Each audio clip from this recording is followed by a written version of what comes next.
Luis del Rivero, bienvenido y muchas gracias por acompañarnos en esta nueva edición del podcast del Liberal.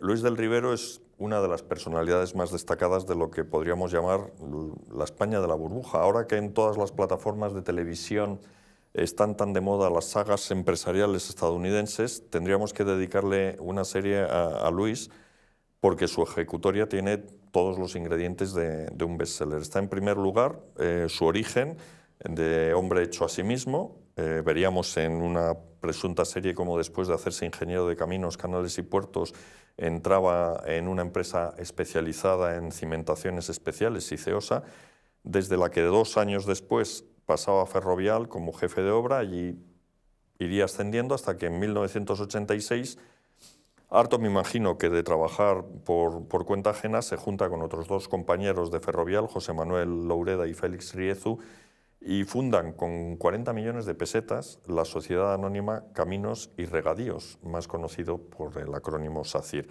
A partir de ahí levantan un auténtico coloso que lo mismo te hacía el AVE a Jaén que el tranvía de Palermo o la ampliación del canal de Panamá, una auténtica proeza de ingeniería.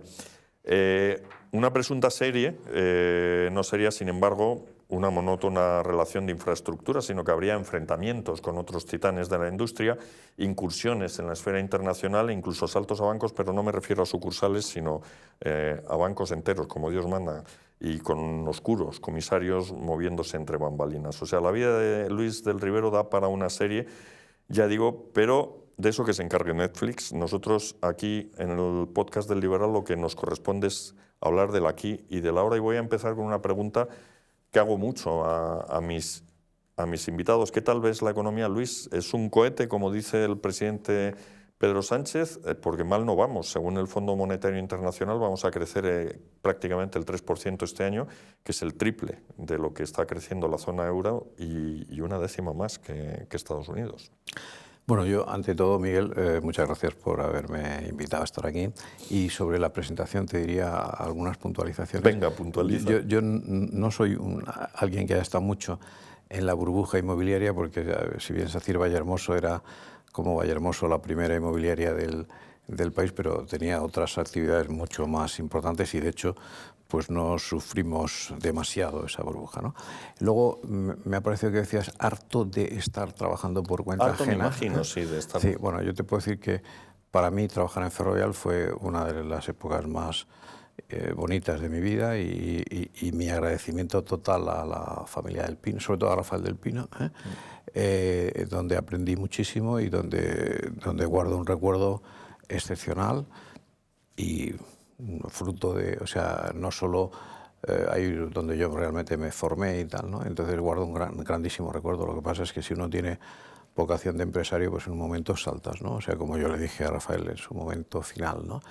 Y luego pues tengo un gran sentido y cariño tanto por Rafael, el actual presidente, como por su hermano Fernando, que me deleito leyendo sus escritos, sí, de vez en cuando, escritos llenos de independencia y de... Sí, muy poco políticamente correctos. Sí, y que reflejan, pues eso, más o menos, no es que refleje el estilo de su padre, pero reflejan lo que allí esa familia era, y yo me siento muy unido espiritualmente y vamos, me dio muchísima pena y me fue muy difícil irme de un sitio donde estaba. Dicho eso, que conste que lo de España de la burbuja iba sin animus dolendi, era sencillamente, es más como una categoría histórica que como una... Y luego el tercer punto que te diría, Dime. El asalto, o sea, el asalto es algo que se decía del asalto al banco, ¿no? O sea, nosotros lo que queríamos era teníamos unas acciones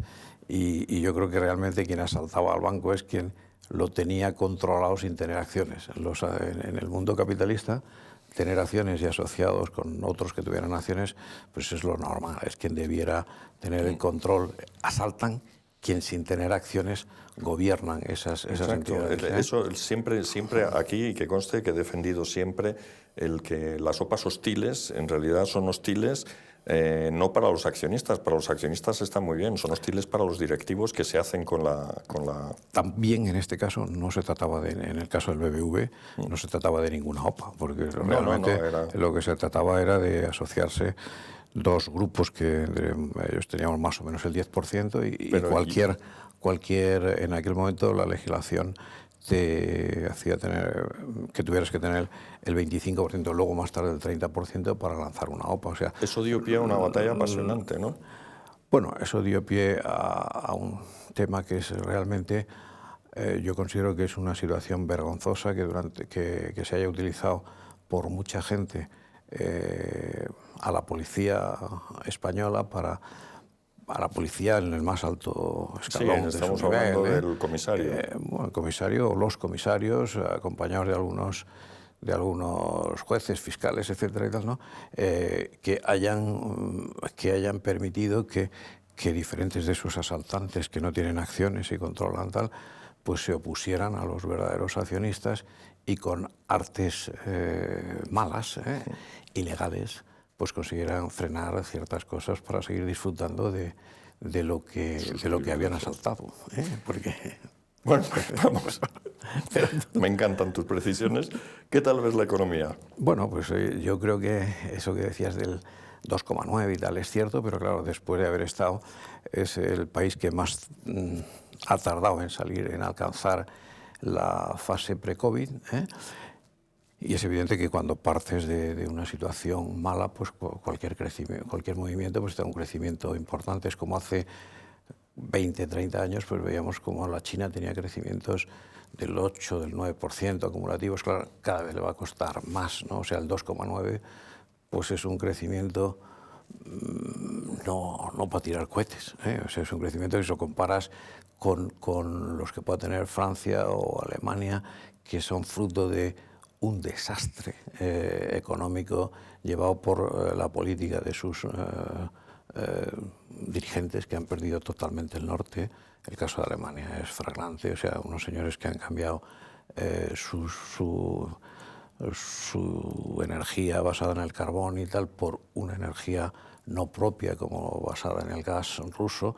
Luego se ha visto pues que realmente algunos de esos señores ocupaban puestos importantes en las empresas a las cuales les habían comprado ese gas, haciendo uso de una hipotética carbonización que producían el carbón. Es verdad que el carbón produce una emisión de CO2 por kilovatio, más o menos de 1 kilo por kilovatio hora, que es solamente el doble de la que produce el gas. Luego, si por lo tanto el carbón era mortal, era malísimo, pues si era infinitamente malo, pues el gas era la mitad de infinitamente malo, que es infinito también. Sobre todo si uno lo tienes y el otro no lo tienes. Y fruto de esas cosas, pues si encima te han metido una serie de cuestiones en las cuales has asimilado, ya se verá en el tiempo, porque el tiempo quita y da verdades, y te has llevado a que en un sitio, en un sector donde concretamente Europa y más concretamente Alemania, pues estaba en una posición magnífica en el sector de los vehículos de combustión. España en eso en concreto, en los motores diésel, pues los has cambiado por una serie de razones y tal, en las cuales no tienes el litio, no tienes la fabricación de las baterías, no tienes tal, pues ya te ves que a lo mejor te vienen noticias de que la Mercedes está pensando en cerrar tres factorías. Eso solamente son las consecuencias de las locuras que con el tiempo se ve que algo económico había a favor de los dirigentes de esos países, ¿no? O sea, entonces, pues yo creo que bueno, pues volviendo a lo que tú me decías de la economía española, pues te voy a decir una cosa. Yo, como he estado mucho tiempo en concesionarias de autopistas, considero que el tráfico del 2008 todavía no se ha alcanzado en España. No. Entonces, quiere decir que el tráfico del 2008, y sobre todo en pesados y tal, no se ha alcanzado todavía. Luego no tenemos, si tuviéramos la economía libre de inflación y tal, pues no se ha alcanzado todavía. O sea que llevamos 16 16 años perdidos, ¿eh? En algunos conceptos parece que se ha alcanzado, ¿verdad? Luego hay algún tema como pues, si el número de puestos de trabajo se ha superado y tal, pero claro, hay que ver cuántos de esos puestos de trabajo son de creación pública, ¿eh? Y por lo tanto cuánto se tiene que pagar para el resto, cuánto se tiene que esforzar para mantenerlos, cuántos son de creación estadística, ¿eh?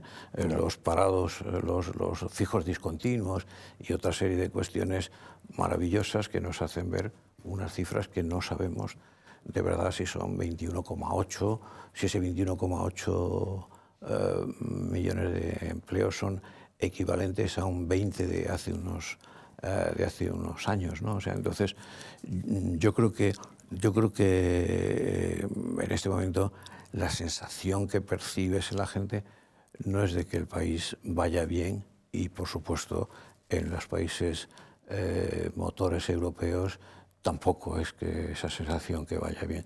Cuando esa sensación la tienen los países, pues tienden a dar un giro en sus políticas dirigentes, ¿no? Entonces eso, estamos viendo esos giros que se están produciendo, no de una forma muy brusca, pero uno ya piensa que, por ejemplo, el próximo presidente, el próximo jefe de gobierno, no, presidente de Alemania, no va a proceder del gobierno semáforo, no va a ser tal, ¿no?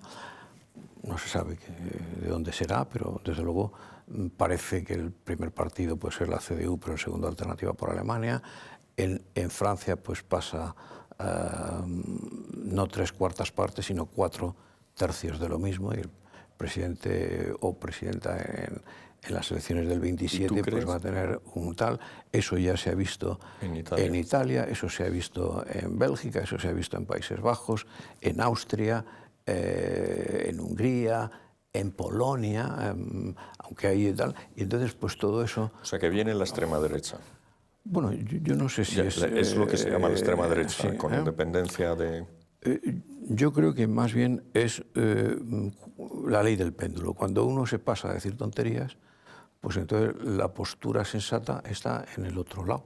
La postura sensata pues, puede estar en la defensa de los intereses de la economía nacional. Por ejemplo, pues no aquí, vamos a venirnos aquí a nosotros, ¿no? ¿El turismo va bien? Digamos que hay sobreturismo, volquemos en manifestaciones contra el turismo, incluso en Canarias y tal. Bueno, sí, ¿qué te parece esa turismofobia? Pues ya te estoy diciendo, es el ataque a los vectores de crecimiento de la economía. Supongamos que somos el primer país exportador de carne porcina, no el productor, que es la China. Pues ataquemos a las macrogranjas, ataquemos tal, que nuestro sector de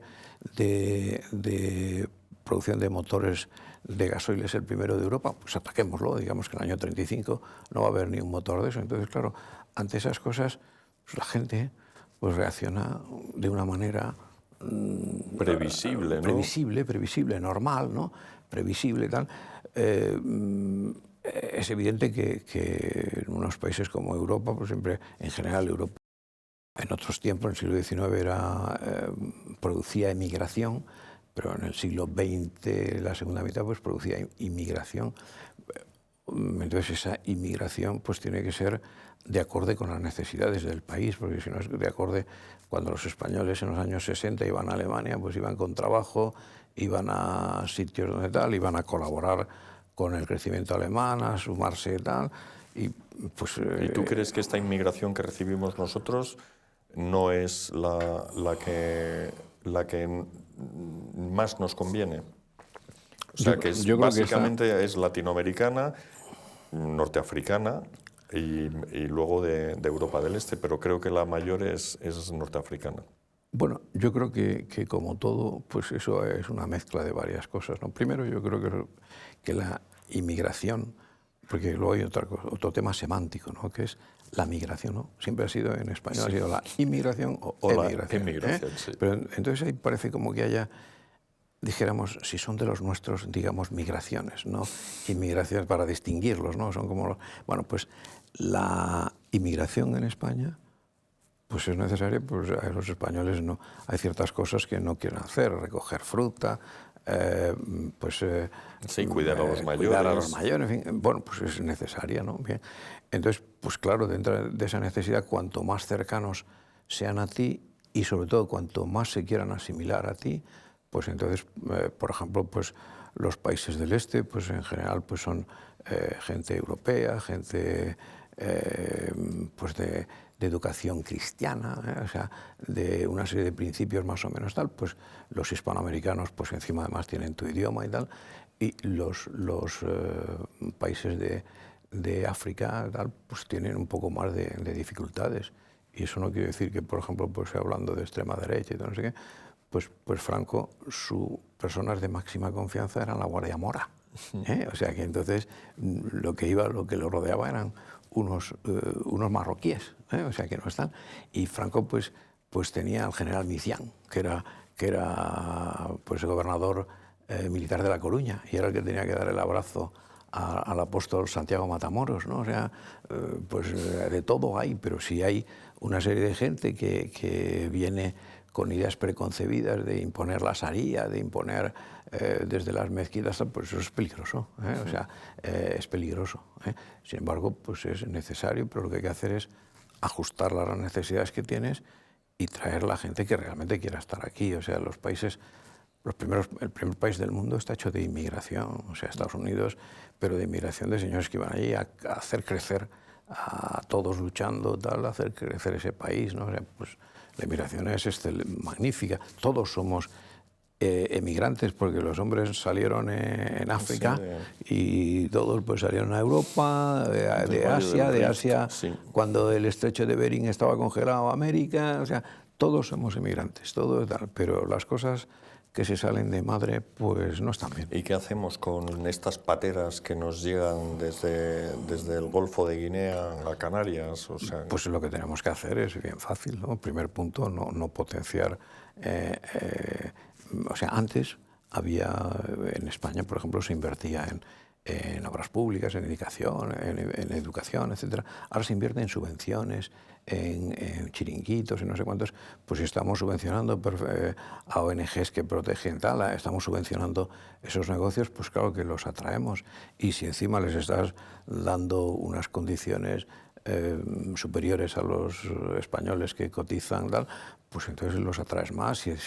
Si sales de vez en cuando a decir que necesitas que vengan 250.000 más, pues oye, la gente aquella que vive con unas dificultades, en lugar de crear la riqueza en su país, pues es humano que vengan. Es humano que vengan. Lo que no es racional es que se incite a que vengan, y entonces pues ahí otra vez dentro de esa incitación vienen de todo, buenos, malos y no sé cuántos. Lo que sí que el principio fundamental es traer a la gente que el país y la sociedad necesita. Oye, has hablado de que antes en este país se invertía. Ese es uno de los puntos débiles del actual crecimiento económico. O sea, en todos los demás rubros hemos alcanzado los niveles pre-COVID en gasto público, en consumo de los hogares y tal, pero en inversión seguimos por debajo de los niveles de antes del COVID. ¿A qué lo atribuyes tú? Bueno, cuando tú tienes una postura errática legalmente y una postura agresiva fiscalmente, pues esa inversión busca, el mundo es muy grande, ¿no? Estando países que tengan mejores condiciones para invertir, pues no van a venir a los sitios donde les van a cascar. Pero yo lo que hacía mención era a la inversión estatal, a la inversión antes, la inversión... Sí, el gasto público. El gasto público estaba en fomentar el capital del país. Ahora está en subvencionar para crear colectivos afines y tal. Y claro, todo eso es como un diferencial, o sea, pero diferencial en el sentido de matemáticas de cálculo infinitesimal y tal, no se nota, pero la integral de todos, de si la función es traer, pues, por la integral de f de x sí que se nota. Y se nota que no, se nota pues que los trenes tienen problemas porque no se invierte, pues que las carreteras tienen baches porque no se invierte, porque los hospitales tienen tal porque no se invierte. Si tú Pero no está inviertes, aumentando la inversión en carreteras. Es que lo he mirado esta mañana. En autovías ha aumentado la inversión respecto del año pasado y es verdad, lo de los trenes es muy llamativo porque efectivamente cada vez fallan más. cuando hay una inversión, cuando uno ha paralizado las inversiones y de repente aumenta un poquito, dice, hemos aumentado respecto al año pasado la inversión en obras hidráulicas, la inversión en ferrocarril, en mantenimiento de los ferrocarriles está absolutamente en marcha atrás, ¿no? Entonces, pues sí, no es que se nota en que se nota incluso en que el nivel de los usuarios del AVE notan que antes podían escribir en el AVE y ahora es complicado porque vibra, ¿no? O sea, entonces todo eso vibra porque no hay el mantenimiento suficiente y no digamos en las cercanías, ¿eh? Esto quizás sea un poco redundante, pero es que quiero formularte la pregunta. España inicia el despegue en los años 60, que es cuando tú trabajas con Rafael del Pino, y empieza a raíz del plan de estabilización. Y durante décadas fue ganando terreno a nuestros vecinos de la Unión Europea, pero esta convergencia se frenó a raíz de la gran recesión en 2008 y seguimos sin levantar cabeza. Esto es un poco todo lo que me vienes contando. Bueno, mira, yo te voy a decir una cosa. Primero, en los años 60 yo no trabajaba No, en Del Pino 70, perdona. porque yo empecé en los 70, pero sí es verdad que el plan de estabilización en el año 59 es, por lo menos durante 50 años sí que se ha seguido una línea más o menos, la línea del plan de estabilización, de Ullastres, en fin, toda una serie de gente, Fabián Estapé, que trabajaron con indiferencia de que unos fueran de unas ideas políticas, otros de otras. Fabián ¿no? Estapé, como su propio nombre indica, era Fabiano. Sí, había de todo. O sea, y cuando iban allí a decirles, le llamaban, pues les decían, oiga, es que usted se ha enterado que nosotros no somos del régimen, pero oiga, a usted le hemos preguntado algo de eso. Le hemos traído aquí porque pensamos que puede hacer esto tal, pero no le hemos preguntado eso. De eso ya sabemos más que usted, de lo que es usted. O sea, y luego la importancia no está en el año 59, ¿no? La importancia está en que en los años anteriores hubo una profunda educación de moral del pueblo y de moral de victoria. Entonces se crearon una serie de industrias básicas, de industrias o sea, la energía con fuentes propias, desarrollo de la agricultura, política de educación en el esfuerzo de la gente, en que el ascensor social era la educación y el trabajo. Y eso, pues en el año 59 podía dar lugar a que hubiera una serie de gente preparada y tal, en los años de esfuerzo, en los años del 47, o sea, del 47 o 45, desde el final de la Segunda Guerra Mundial, con un país aislado, concentrado en sí mismo, trabajando. En esos 14, 15 años produce una serie de gente que es muy brillante, que forman parte de los cuerpos, de los grandes cuerpos de la administración del Estado y que pueden dar lugar a ese plan de estabilización y ese salto hacia adelante, ese tal, ¿no? ¿Y cuándo se pierde eso y por qué? Bueno, las estadísticas de comparación tal, el punto más cercano a los 6 países fundadores de la Unión de entonces, el Mercado Común, es el año 75. Desde el año 75 en general solo se ha perdido respecto a esos 6, ¿no? O sea, luego hay un momento, desde luego del año 75 es clara la caída hacia adelante. En el momento de Aznar hay un poquito de recuperación que casi se llega a alcanzar, que no se alcanza, y luego otra vez para abajo, ¿no? O sea, porque claro, hay que contrastar no con la renta per cápita a euros corrientes o a pesetas corrientes o a dólares corrientes, ¿no? Hay que contrastarlo con ese promedio, por ejemplo, de esos 6 países que en aquel tiempo pues eran Francia, Alemania, Italia, Bélgica, Holanda y Luxemburgo. Eso, los comparas con estos y realmente, a pesar de que últimamente tanto Francia como Alemania no son un ejemplo, Italia.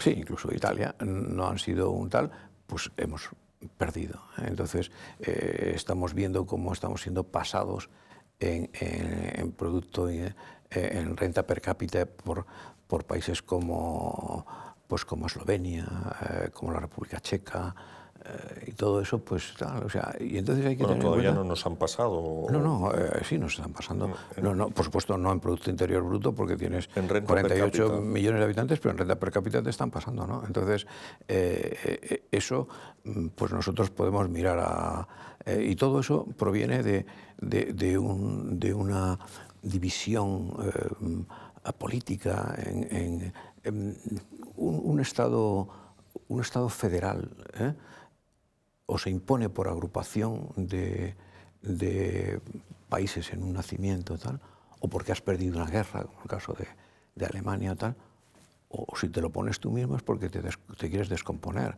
porque el divide et impera es un viejo tal, ¿no?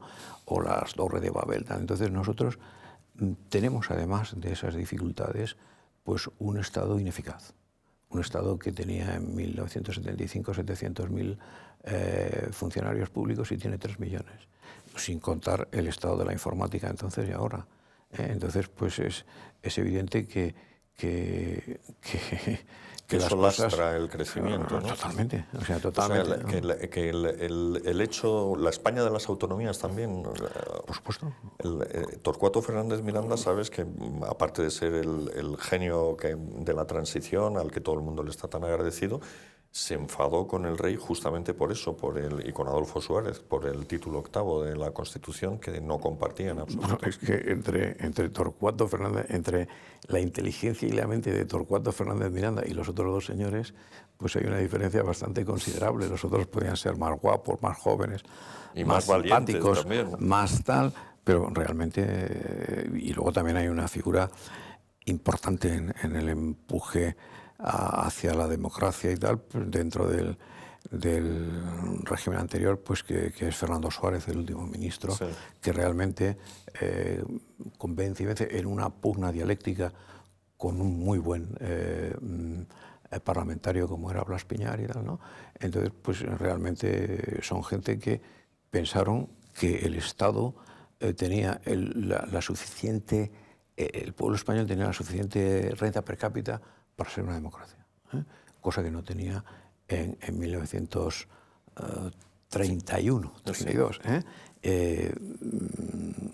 porque no la tenía, y por eso pasaban cosas que pasaron, pues desde golpes de Estado, intento de golpe de Estado en el 32 de Sanjurjo por tal, en el 34 de Largo Caballero y Prieto. Y luego ya el definitivo del 36, el de Mola Franco, ¿no?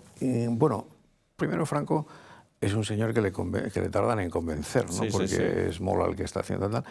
Y realmente ahí, el detonante son las elecciones del 36, trucadas.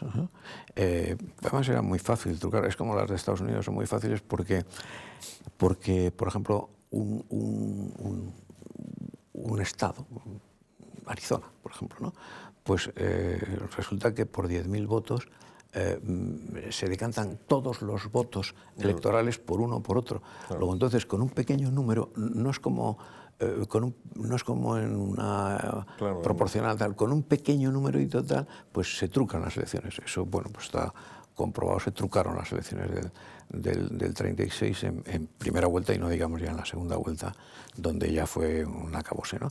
Y eso produjo una inestabilidad absoluta en el país y entonces, pues la persona que la República había llamado en el 34 a defender a la República, el jefe del gobierno, Lerroux, llamó a Franco a través de Diego Hidalgo, es alguien poco conocido. Diego Hidalgo es la persona que hace a Franco general de división, ¿eh?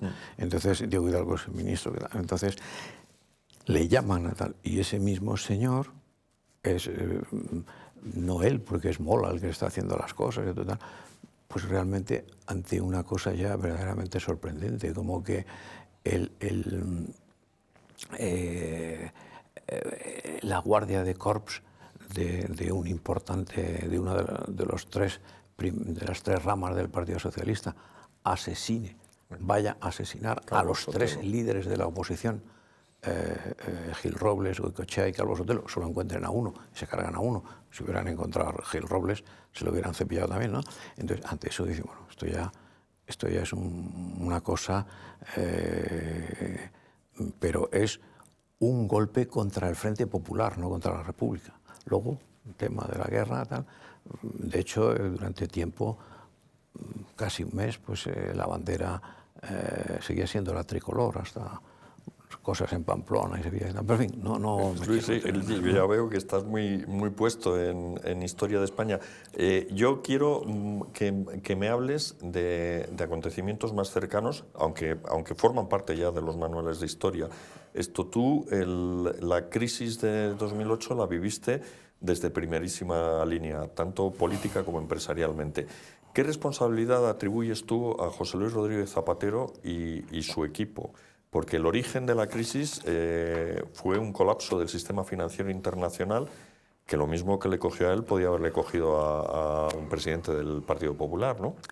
Mira, yo tengo un principio que es participar de las personas que leen, pero sobre todo piensan. Y como piensan, pueden pensar equivocadamente. Porque no tal, yo no digo que mis pensamientos sean tal, pero yo pienso. Entonces, la crisis del 2008 en España, otra cosa es en la subprime de Estados Unidos y tal, ¿no? En España arranca del paso en el 2000 de tener el euro, de la peseta al euro. Entonces, pero no por lo que uno pueda pensar, sino por lo que te voy a decir ahora. O sea, entonces, siempre se había llevado, era un criterio muy importante endeudarse en la misma moneda que tú tenías tus ingresos, porque si no te podían producir los problemas de endeudarte en dólares o en yenes, que era fácil, pero si tus ingresos estaban en pesetas, pues te podía dar graves problemas que los dio, ¿no?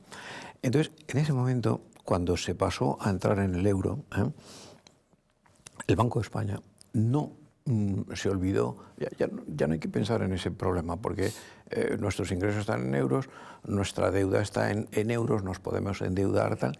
Y entonces se olvidó del tiempo. Una cosa era la moneda y otra el tiempo. Tú no te podías endeudar en las cajas de ahorros alemanas a 2 años, eso sí, te costaban 8 puntos básicos, y prestar a 30 años. Eso sí, le sacabas 200 puntos básicos a tal. Pero claro, cuando tú entra el factor tiempo, cosa que no tuvieron en cuenta los gobernadores del Banco de España, no lo impusieron, pues entonces el problema vino que el país estaba endeudado fondeado en temas a 2 años, bueno, se veían renovando, hasta que te podían pedir a los 2 años el dinero. Si tú lo habías prestado a 30 años, tenías un problema. Claro. Tenías un problema como tuvieron las cajas de ahorros españolas. Claro. Y por un descalce, efectivamente. Y eso lo tenía que haber evitado el Banco de España, el gobernador del Banco de España, con independencia de que fuera en el 2004 Aznar o en el 2008 tal, lo tenían que haber evitado para no producir eso. Porque cuando vinieron las subprime, que les habían colocado mercancía averiada de los Estados Unidos a las bancas alemanas, las cajas de ahorro y tal, y no pudieron dar. Entonces, cuando tuvieron que renovar esos créditos a 2 años, no pudieron renovarlos, y entonces vino a reclamarnos. ¿Y qué pasó? Pues que entonces hicimos la tontería mayor del mundo mundial. En lugar de decir no haber prestado, se siente, pues entonces cogíamos y como teníamos que ser muy europeos, nos prestaron al Estado español una cantidad muy potente, 100.000, 150.000, con lo cual se capitalizaron las cajas españolas para que devolvieran el dinero a las alemanas. El resultado fue que en una posición que la deuda era de las cajas alemanas, el problema lo tenían las cajas alemanas, pues la señora Merkel consiguió con el señor Rajoy pasarlo al Estado español, que el Estado español capitalizó su sistema financiero y sus cajas, que pagaron a los alemanes. Y eso es lo que pasó, ¿no? O sea, entonces es evidente que cuando se dice se hacían más viviendas que en Francia, Alemania e Inglaterra juntas. Claro, por supuesto que sí, porque vamos a hacer un poquito más pequeño tal. En Alicante se hacen más viviendas que en Zaragoza, que a lo mejor tiene más, porque en Alicante se hacen viviendas, la gente de Dinamarca le gusta jubilarse y ir a vivir a Alicante. Cuando digo Alicante digo a Málaga, a Altea o tal, ¿eh? Entonces, sin embargo, la gente de Soria, claro que quiere tener una casa en Soria, pero hay poca gente que esté pensando jubilarse y irse a vivir a Copenhague o irse a vivir a Oslo. Pero sí que hay gente de Oslo que está pensando tal. Luego, el mercado español estaba hecho para los españoles y en ciertos sitios de la costa, para los españoles de allí, para los españoles en general y para los europeos, cada vez en menor tal. Entonces, claro que tenían que hacerse más, pero tenían que hacerse con orden y con concierto, ¿no? Entonces, cada país tiene España en aquel tiempo había pasado, España después de en la transición, sufre varios problemas potentes, ¿no?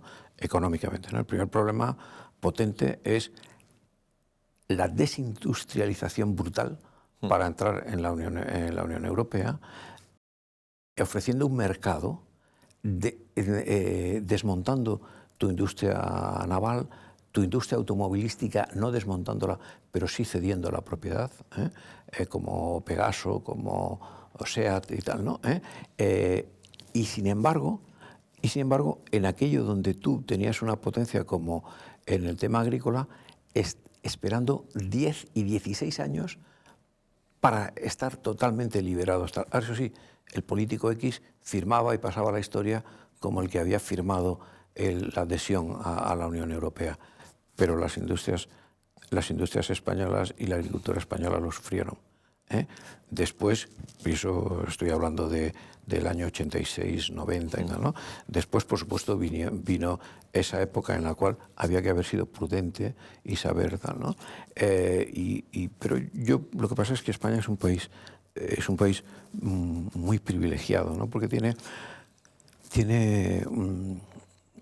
unas características especiales, ¿no? O sea, es verdad que el mundo, el centro geométrico del mundo varía, y ahora pues Piqué decía que podía estar en Singapur o no sé qué, bueno, tal, pero más o menos está en Europa en una situación con cara atlántica, tiene 500 millones que hablan su idioma, es el segundo idioma que se habla en Estados Unidos.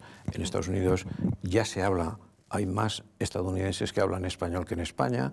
Entonces, España ya es el cuarto país donde se habla español, después de México, Colombia, Estados Unidos y tal, ¿no?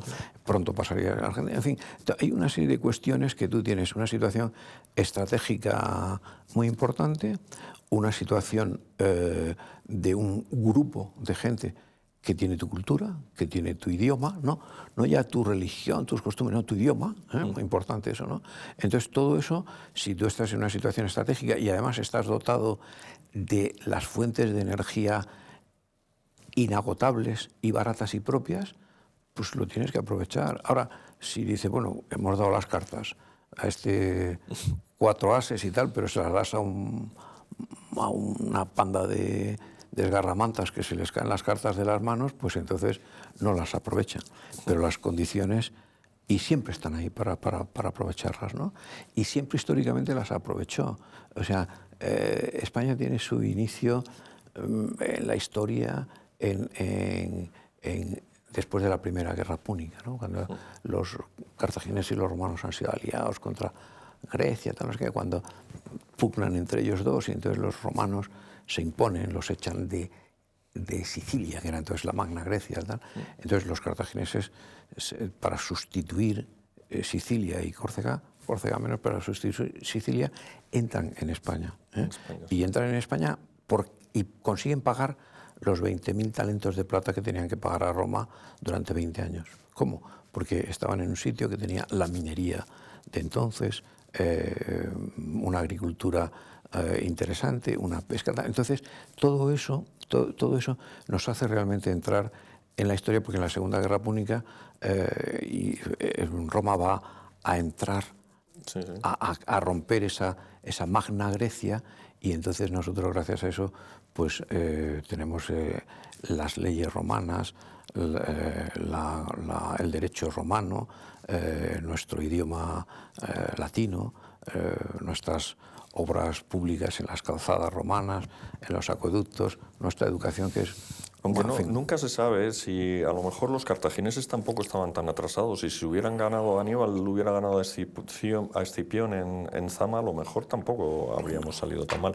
Pero si te dejo, ya te vas hasta no, solamente te voy a decir que los cartagineses, por supuesto que no eran ningunos idiotas, porque primero tenían en la Primera Guerra Púnica de hecho, el ataque a Siracusa, pues es Arquímedes quema las velas de las naves romanas con espejos parabólicos. O sea, no eran ningunos idiotas. Lo único que pasa es que perdieron las guerras, y la guerra las escriben los vencedores.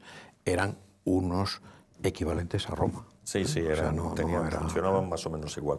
Es que ya no nos queda mucho tiempo. Tu opinión de Zapatero, el que te lo he preguntado antes, y me has hablado de que en realidad el tema de las cajas, el que se lo cargó fue Rajoy. No, yo te he hablado de que el tema es que en el año 8, si del año 2000 al 2008 se hubiera tenido en cuenta el encaje y se hubiera dicho, señores, no se pueden endeudar, el sistema financiero se puede endeudar en lo que quiera, en 2 años, endeúdese, pero preste a 2 años. Claro. ¿Se quiere endeudar entonces? No, es que entonces no gana mucho. Pues no, sí, pero no gana mucho, pero seguro. ¿Usted quiere prestar a 30 años para acertar? Pues endeúdese a 30 años. Es que entonces no lo voy a encontrar. Oiga, encuentre un equilibrio. Eso es la causa del... ¿Y eso explota en el año 2008? Pues sí, porque las subprime explotan en ese tiempo, los bancos primeros americanos empiezan a caer ahí, y eso le pilla a Zapatero. O sea, ojo, Zapatero las hizo pardas, pero no en la economía. Las hizo pardas en otras cuestiones que estos son sus nietos o sus hijos en las cuestiones ideológicas, en el mundo woke, todas estas cosas que tenemos, pero en ese tema no es que haya que echarle la culpa, a mi modo de ver, a Zapatero. Dices que España tiene agua de sobra, pero que hay que saber aprovecharla. Bueno, no es que yo diga que... Yo te digo que... Ahora desde luego, está habiendo gota fría en el Mediterráneo. En España llueven 630 milímetros por metro cuadrado. Entonces España es el segundo país de Europa, después de Francia, que más agua recibe. ¿Ah, sí? Bueno, es que solo es una cosa, multiplicar los kilómetros cuadrados que tiene por la pluviometría, es el segundo. España, por su configuración tal, pues no hay que hablar de que tenga 500.000 kilómetros cuadrados, que son 50 millones de hectáreas, sino tiene 17 millones de hectáreas útiles, porque el resto son montaños, ¿no? Francia tiene 27, Alemania tiene 17. Alemania tiene menos agua que España por superficie útil, agrícolamente, para la vida. Tiene, por supuesto, menos agua que Alemania. Alemania tiene menos agua por habitante, porque si llueve, recibe más agua del cielo, y encima tiene 48 millones de habitantes y los otros 84, pues no digamos. Italia le pasa 3/4 partes de lo mismo, ¿no? Entonces España, de los 4 grandes, no vamos a contar Suecia y tal, de los 4 grandes es el país que por habitante, por superficie, tiene más agua que ninguno. Y encima tiene una ventaja, que es que tiene una desnivel de agua, de cotas que le permite, y encima alguien trabajó para hacer 56.000 hectómetros cúbicos de agua almacenada, ¿no? Lo cual con diferencias de cotas...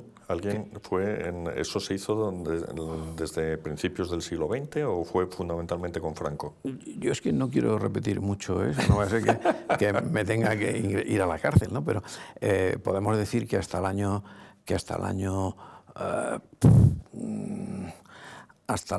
39, por decir un tema, pues España no llegaba a 4.000 hectómetros cúbicos de agua embalsada, y desde el tiempo de Proserpina y Cornalvo, que son las presas que tienen 2.000 años, que están en Extremadura en funcionamiento, en 2.000 años se habían hecho 4.000 y luego pues en 40 años pues hicieron 50.000, ¿no?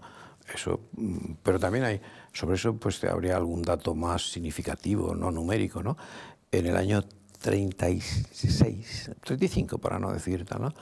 España era el país de esperanza media matemática de vida al nacer más bajo de Europa.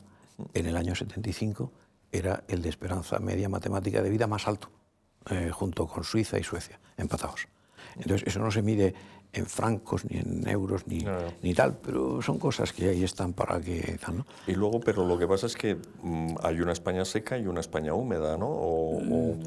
No, bueno, hay una los España... murcianos, por ejemplo, no tienen mucha agua. No, pero aquí, o sea, si lo haces como comunidades autónomas, pues tal, ¿no? Pero yo, pensando como país, lo que pasa es que las presas que hay hechas, la gente cree que son del Estado, ¿no? La mayoría de las presas son todas del Estado, sí, pero concesiones a empresas privadas para haber hecho saltos eléctricos y cuyo uso de esas presas, mientras no venzan las concesiones, es la producción de energía eléctrica.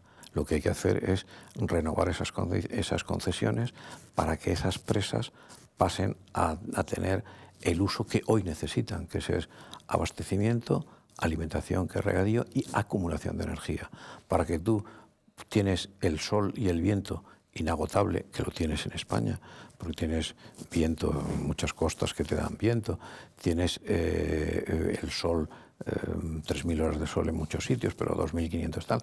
Y entonces toda esa energía tuya, limpia, pero propia fundamentalmente, pues puedes tener una potencia instalada superior a la que necesitas para bombear y luego cuando la necesites turbinar y entonces producir energía sin consumo de agua, acumulando tal, ¿no? Entonces la acumulación pues, de la energía es fundamental para tener energía propia y barata, y esa acumulación puede ser de tres niveles, ¿no? O sea, la energía, la acumulación hidráulica, que es la probada en el mundo y tal, la acumulación a base de baterías de litio, que es muy buena para los chinos, que tiene 10 años de vida, que no tiene capacidad para lo que es un país, sí para una industria, pero no para lo que es un país, y el cuento maravilloso del hidrógeno verde, ¿no? Entonces, que es muy bueno para las subvenciones, invertir sobre eso, y es magnífico y tal, ¿no? Y para salir en los periódicos y tal, pero tiene un problema, ¿no? Que es que la molécula más estable de la naturaleza es el H2O, y entonces para romperla tienes que tener una cantidad de energía potente.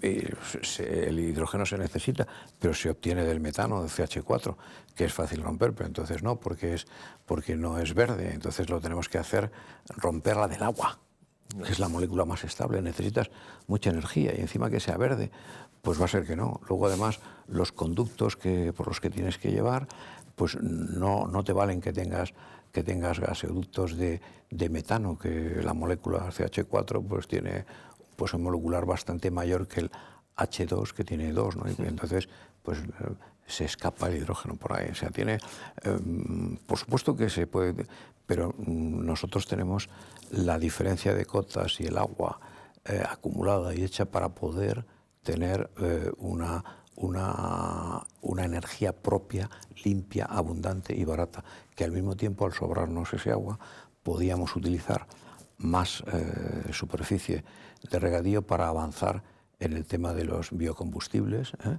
disminuyendo, mejorando la balanza de pagos por una penetración eléctrica en la movilidad, no como dicen estos del 100%, sino a lo mejor del 30-35%, con lo cual disminuyes tu factura energética, la disminuyes del gas también, porque con los reversibles lo disminuyes, y al mismo tiempo puedes desarrollar. En España en este momento el 6% de gasóleo es de origen vegetal, pero puedes tenerlo más si tú en lugar de importar la soja